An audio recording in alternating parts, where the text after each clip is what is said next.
YouTube channel है हफीज़ कादरी दुआखाना, इन्हें subscribe भी कर लिया करो। तो फेसबुक पेज है, इन्हें भी तुम फॉलो कर लिया करो, तो शेयर भी किया करो, तो लाइक भी किया करो, ताकि तुहाडे कोल हर आने वाली वीडियो पहुँचती भी रहे।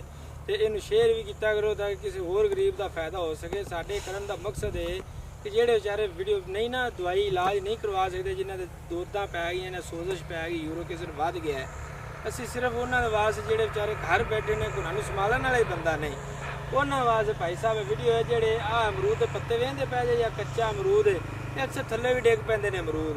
इन तुसी ना घर तवे ते घ्यो नाल या वैसे भी इन्हू तुसी भुन लवया जे, भुनन तो बाद ना तुसी इहदा पाउडर बना लिया जे।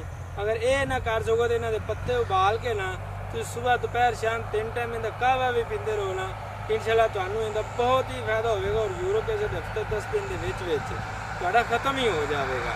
तो ये जो नुस्खे ना अल्लाह पाक ने अमरूद आम पत्ता ज़ाया हो जाता है, लेकिन देखो अल्लाह पाक ने इहदे ताकत बहुत ज़्यादा रखी है, किसी दवाई नाल असर नहीं ना होंदा, वो इस अमरूद के पत्ते नाल असर हो जाएगा।